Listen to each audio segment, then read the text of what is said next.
Assalamualaikum warahmatullahi wabarakatuh. Perkenalkan, kami dari kelompok 5 ingin mempresentasikan hasil diskusi kami mengenai teknik analisis data kuantitatif pada mata kuliah metode kuantitatif. Sebelumnya, izinkan saya memperkenalkan diri.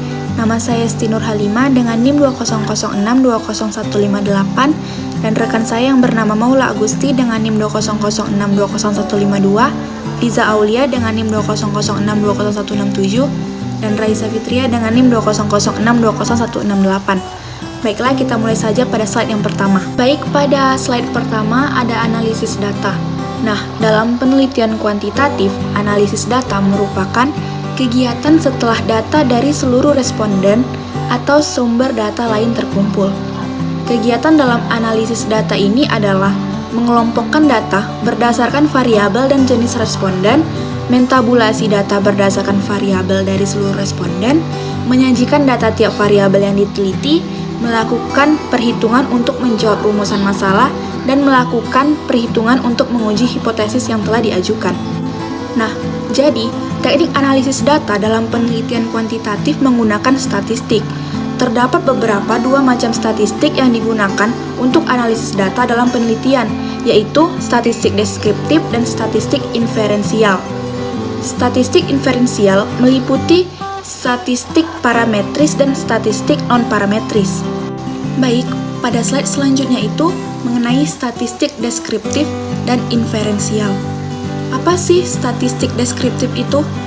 Statistik deskriptif adalah statistik yang digunakan untuk menganalisis data dengan cara mendeskripsikan atau menggambarkan data yang telah terkumpul sebagaimana adanya tanpa bermaksud membuat kesimpulan yang berlaku untuk umum atau generalisasi.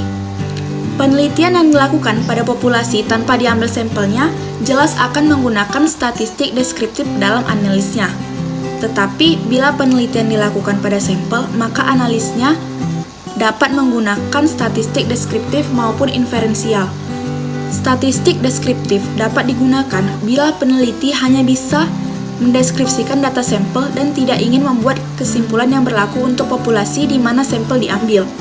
Tetapi, bila peneliti ingin membuat kesimpulan yang berlaku untuk populasi, maka teknik analisis yang digunakan adalah statistik inferensial. Statistik inferensial atau sering juga disebut statistik induktif dan statistik probabilitas adalah teknik statistik yang digunakan untuk menganalisis data sampel dan hasilnya diberlakukan untuk populasi. Statistik ini akan dicocok digunakan bila sampel diambil dari populasi yang jelas dan teknik pengambilan sampel dari populasi itu dilakukan secara random. Statistik ini disebut statistik probabilitas karena kesimpulan yang diberlakukan untuk populasi berdasarkan data sampel itu kebenarannya bersifat peluang atau probability. Suatu kesimpulan dari data sampel yang akan diberlakukan untuk populasi itu mempunyai peluang kesalahan dan kebenaran atau kepercayaan yang dinyatakan dalam bentuk persentase. Bila peluang kesalahan 5%, maka taraf kepercayaan 95%.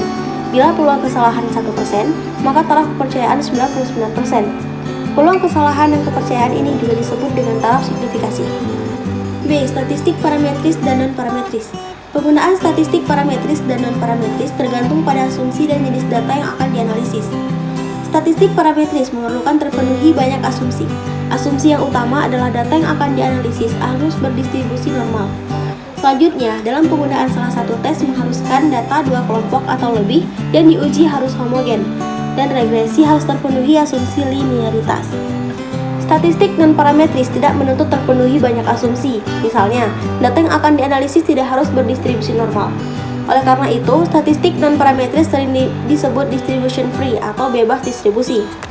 Statistik parametris mempunyai kekuatan yang lebih daripada statistik non-parametris apabila asumsi yang melandasi dapat terpenuhi, seperti dinyatakan oleh Emery pada tahun 1985 bahwa parametric tests are more powerful and generated tests of choice in their use assumption of ransom limit.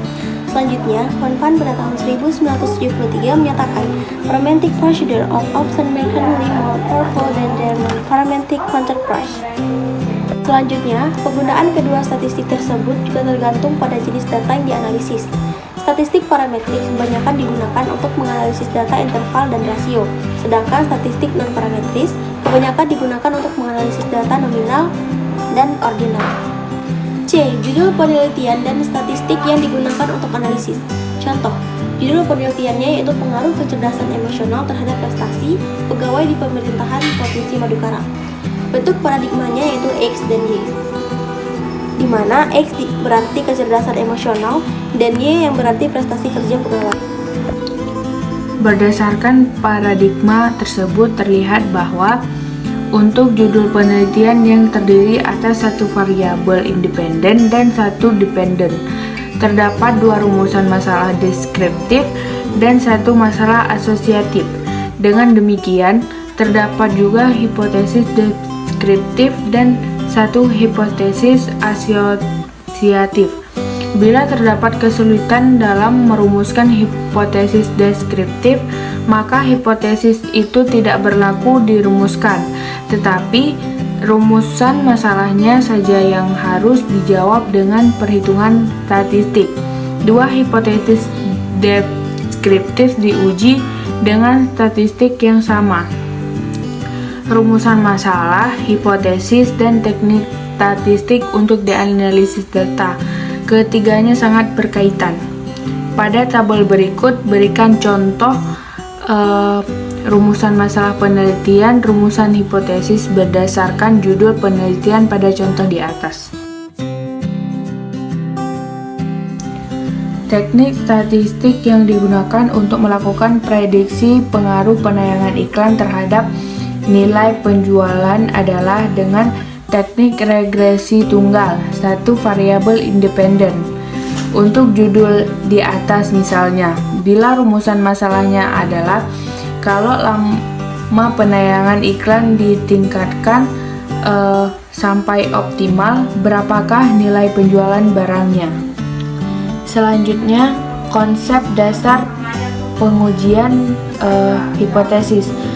Pengertian hipotesis tersebut adalah untuk hipotesis penelitian, sedangkan secara statistik hipotesis diartikan sebagai pernyataan mengenai keadaan populasi atau parameter yang akan diuji kebenarannya berdasarkan data yang diperoleh dari sampel penelitian atau statistik.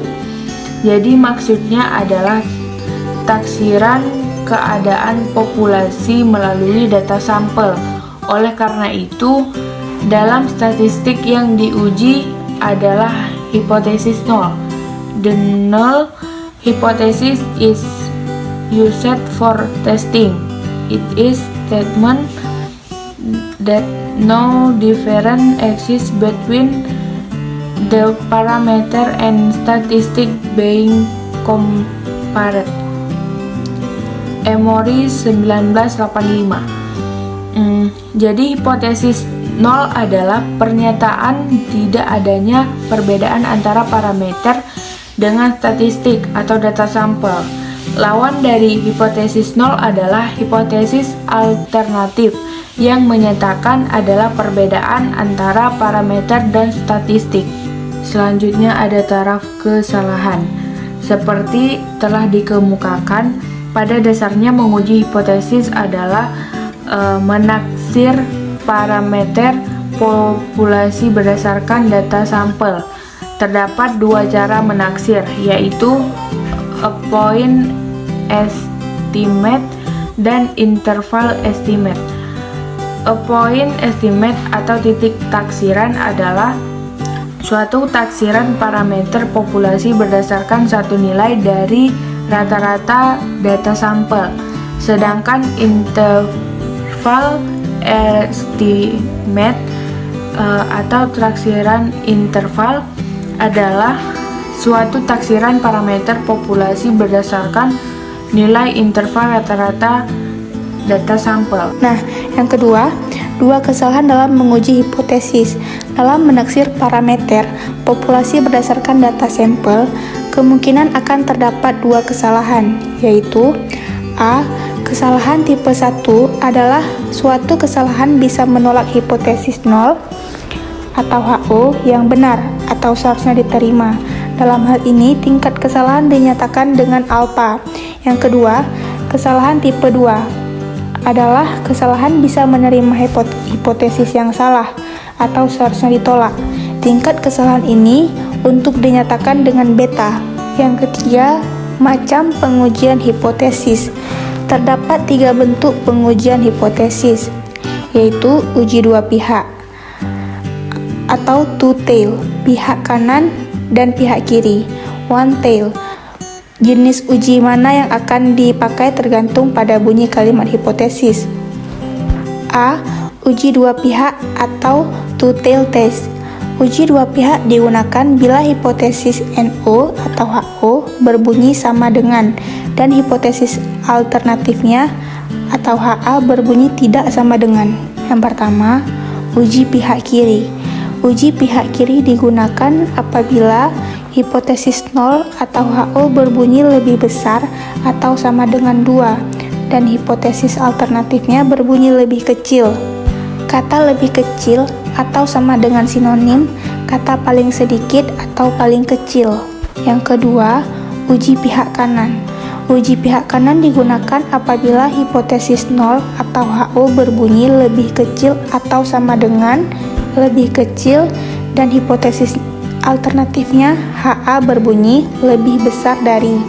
Kalimat lebih kecil atau sama dengan sinonim dengan kata besar.